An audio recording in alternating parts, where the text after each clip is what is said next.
Assalamualaikum warahmatullahi wabarakatuh. Kuliah kimia organik online kita mulai dengan materi selanjutnya, yaitu stereokimia. Pertemuan kali ini kita akan membahas tentang stereoisomer. Nah, sebelum kita masuk pada pembahasan stereoisomer, maka terlebih dahulu kita harus mempelajari apa itu yang dinamakan sebagai isomer. Isomer merupakan senyawa-senyawa yang mempunyai rumus molekul sama tetapi rumus strukturnya tidak sama. Nah, kita lihat dulu pembagian atau klasifikasi berdasarkan penyusunan. Oke, berdasarkan penyusunan dibagi menjadi dua, yaitu kita kenal dengan isomer ruang atau stereoisomer dan isomer struktur.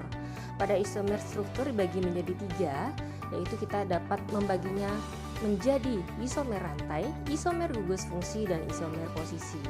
Untuk isomer ruang atau stereoisomer dapat kita bagi dua menjadi isomer geometris atau biasa kita kenal dengan nama isomer cis dan trans, serta isomer optis. Nah, kita akan membahas satu-satu. Yang pertama yang akan kita bahas adalah isomer rantai. Pada isomer rantai terdapat variasi dalam struktur molekul dikarenakan urutan atom yang terikat dalam rantai karbon. Oke, kita lihat di sini. Kita lihat rumus molekul dari ketiga senyawa yang terdapat pada slide. Oke, tiga senyawa ini mempunyai rumus molekul C5H12. Oke, dapat kita lihat satu-satu. Yang pertama adalah N-pentana. Kemudian ada 2-metil-butana dan 2,2 dimetil-propana. Ketiga senyawa mempunyai rumus molekul yang sama, yaitu C5 dan H12. Jadi kita lihat sendiri bahwa terdapat variasi dalam struktur molekul. Terdapat variasi dalam struktur molekul, tetapi dia mempunyai rumus molekul yang sama. Oke. Nah, untuk mengetahui ini kita balik lagi ke kuliah sebelumnya, yaitu tentang hidrokarbon alkana. Nah, ini adalah ketiganya adalah senyawa alkana. Oke, mudah-mudahan dapat dimengerti. Kemudian yang kedua adalah isomer gugus fungsi, di mana pada isomer gugus fungsi terdapat jumlah dan jenis atom penyusunnya yang sama, tetapi gugus fungsinya berbeda. Pada contoh kita lihat ada dua. Ya, contoh dua yang mempunyai jenis atom penyusun yang sama tetapi gugus fungsinya yang berbeda, yaitu alkohol dan eter serta aldehid dan keton. Gambar yang pertama, gambar yang paling atas dengan rumus molekul C3H8O itu merupakan suatu alkohol dan eter. Kita lihat senyawa yang dihasilkan adalah propanol, yaitu suatu alkohol, dan metoksietana atau metil etil eter yang merupakan suatu eter. Ya, kedua senyawa ini mempunyai rumus molekul yang sama, yaitu C3H8O. Tetapi keduanya memang mempunyai gugus fungsi yang berbeda. Nah, ini dikatakan sebagai isomer gugus fungsi. Kita lihat pada gambar yang kedua, C3H7O. Di situ kita lihat bahwa propanol merupakan suatu aldehid dan propanon merupakan suatu keton. Kedua senyawa ini mempunyai rumus molekul yang sama, C3H7O, tetapi keduanya memiliki gugus fungsi yang berbeda, yaitu satunya aldehid dan satunya adalah suatu keton. Nah, sampai di sini saya rasa cukup mudah dipahami. Baik, saya lanjutkan. Yang ketiga, yang selanjutnya adalah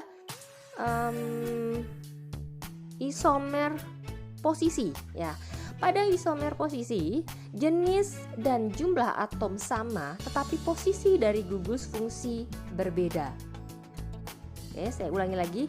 Yang sama adalah jumlah dan jenis atom, namun yang berbeda adalah gugus fungsinya. Oke, pada contoh kita lihat yang gambar 2 di atas, yaitu terdapat asam 2-hidroksipropanoat dan asam 3-hidroksipropanoat. Dari tata nama dan gugus fungsinya dapat kita lihat kedua senyawa ini termasuk sebagai senyawa asam karboksilat atau suatu asam karboksilat karena mengandung gugus fungsi asam karboksilat. Oke. Nah, kalau kita balik lagi ke asam karboksilat, pertemuan sebelumnya dia punya gugus fungsi RCOOH dengan rumus umum CnH2NO2. Nah, untuk asam 2 hidroksipropanoat dan asam 3 hidroksipropanoat sama-sama memiliki rumus umum atau rumus molekul umum yang sama. Tetapi yang berbeda adalah posisi dari gugus fungsi. Nah, posisi mana yang berbeda? Posisi dari gugus hidroksil, yaitu OH. Pada asam 2 hidroksipropanoat, gugus hidroksi terdapat pada posisi kedua dari, kalau dihitung dari gugus fungsi umumnya, ya, struktur umumnya yaitu asam karboksilat. Nah, pada asam 3 hidroksipropanoat di mana gugus hidroksi terletak pada atom C ketiga sehingga dinamakan sebagai asam 3 hidroksipropanoat. Nah, itu yang dimaksud sebagai isomer posisi. Nah, sekarang kita langsung masuk saja ke stereoisomer. Nah, pada stereoisomer ini kita akan membahas mengenai molekul-molekul dalam ruang 3 dimensi, yaitu bagaimana atom-atom dalam sebuah molekul ditata dalam ruangan satu relatif terhadap yang lain. Nah, pada stereoisomer nanti kita akan membedakan antara isomer geometris, yaitu kita kenal dengan nama isomer cis dan trans, serta isomer optis. Mari kita bahas satu persatu. Yang pertama adalah isomer geometri. Pada isomer geometri ini disebabkan karena adanya ikatan rangkap 2, oke? Ikatan rangkap 2 sehingga molekul menjadi rigid atau kaku, sehingga susunan atomnya tertentu. Itu adalah pada isomer geometri. Dapat dilihat pada contoh, di situ ada cis 2 pentena, kemudian ada trans 2 pentena. Oke, kita lihat di situ aja cis 2 pentena dan trans 2 pentena. Nah, maka bagaimana cara menamakan yang mana yang termasuk isomer cis dan yang mana termasuk trans? Yang mana yang termasuk cis, yang mana yang termasuk trans? Oke. Nah, sangat umum ya untuk menyebutkan suatu konfigurasi alkena. Nah, kita lihat tadi dinamakan sebagai rangkap 2. Nah, suatu cis adalah substituen yang terletak pada bidang yang sama. Kita lihat pada cis 2 pentena. Sedangkan untuk trans merupakan suatu substituen, terdapat substituen terletak pada bidang yang berseberangan atau berbeda. Ya.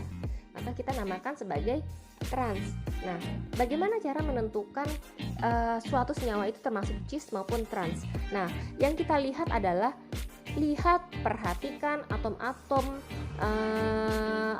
karbon pada rantai utama. Lihat atom-atom karbon pada rantai utama. Maka untuk mengetahui penamaan pada alkana, biasa kita menentukan mana yang termasuk sebagai rantai utama. Rantai utama adalah rantai yang paling panjang. Kita lihat di situ. Nah, ini kan termasuk termasuk struktur yang tidak begitu kompleks. Maka dari sini baru kita dapat menentukan mana yang termasuk cis, mana yang dinamakan trans. Oke, dapat dilihat pada gambar. Nah, untuk alkana yang lebih kompleks, misalnya pada isomer cis 3,4 dimetil 2 pentena, nanti silahkan dicari sendiri strukturnya seperti apa. Maka lihat atom-atom karbon pada rantai utama, yaitu pada posisi 1 dan 4. Oke, pada 1 dan 4 yang sejajar, maka dinamakan sebagai cis. Oke. Nah, ini juga kita lihat pada posisi cis 2 pentena dan trans 2 pentena, di mana karbon pada cis 2 pentena itu terletak pada bidang yang sama atau kita katakan sebagai sejajar gitu. Kalau pada trans 2 pentena, di mana karbonnya berseberangan atau berlawanan. Nah, kita masuk pada isomer optis ya. Isomer optis terjadi pada senyawa yang mempunyai atom C asimetris. Apa itu atom C asimetris? Itu atom C yang keempat gugus atau atom yang terikat padanya mempunyai keelektronegatifan yang tidak sama. Senyawa yang memiliki atom C asimetris demikian akan dapat memutar bidang polarisasi cahaya terkutub. Sifat yang demikian ini disebut sebagai optik aktif.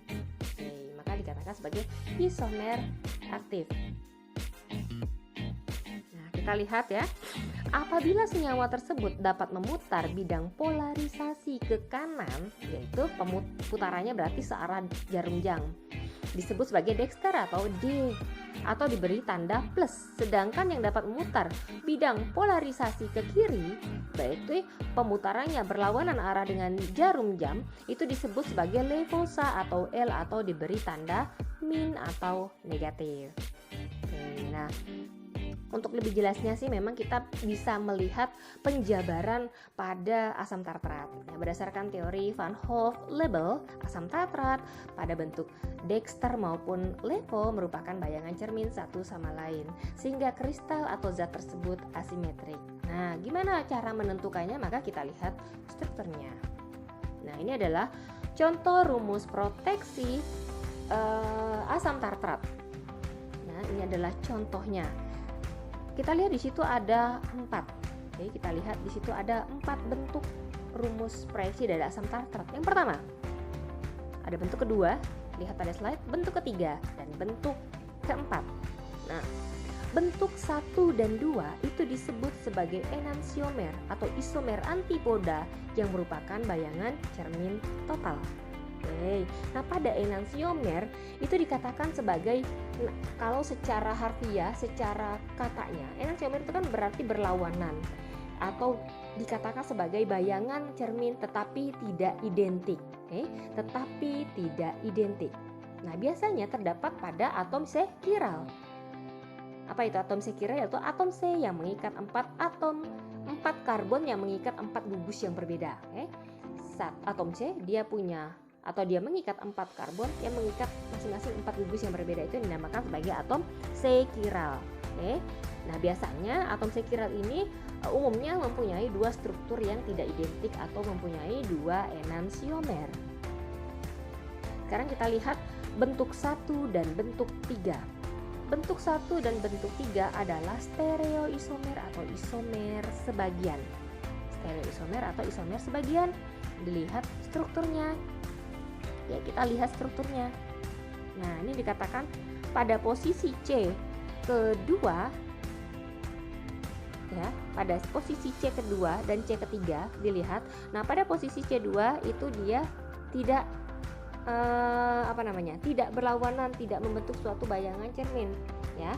Nah, sehingga dikatakan sebagai isomer sebagian. Beda dengan 1 dan 2. Kalau lihat pada bagian pada bentuk 1 dan 2 itu benar-benar seperti senyawa asam tartrat yang proyeksikan pada sebuah cermin.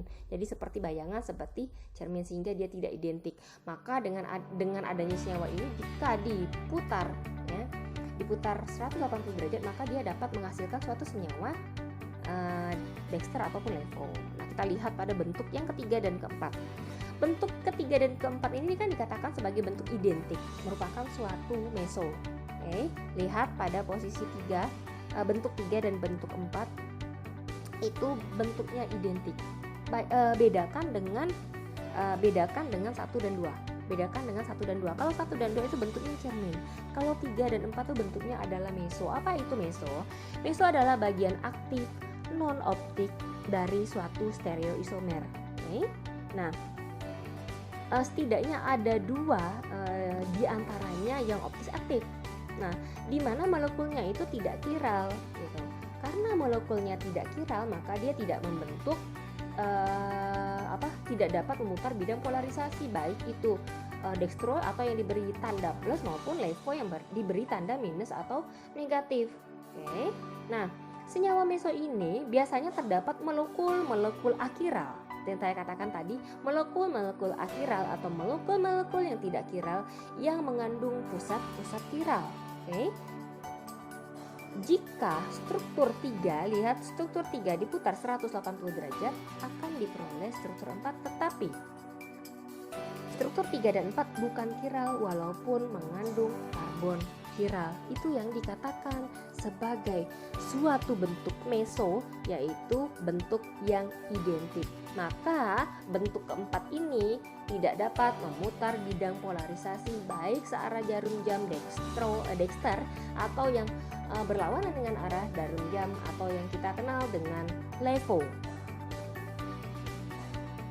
Nah, masih ya. Nah, biasanya pada bentuk-bentuk enantiomer itu mempunyai sifat-sifat fisis yang relatif sama. Misalnya dia punya titik lele yang sama, punya pelarutan yang sama, punya Ka yang sama. Kecuali jika rotasinya yang satu dekstro, yang satu levo. Jadi seperti itu. Nah, campuran rasemat atau rasemik adalah campuran dua macam zat optik aktif ya, bentuk dekstro dan levo, sehingga daya putarnya saling mentiadakan. Jadi ini adalah contoh stereoisomer untuk rumus proyeksi asam tartrat.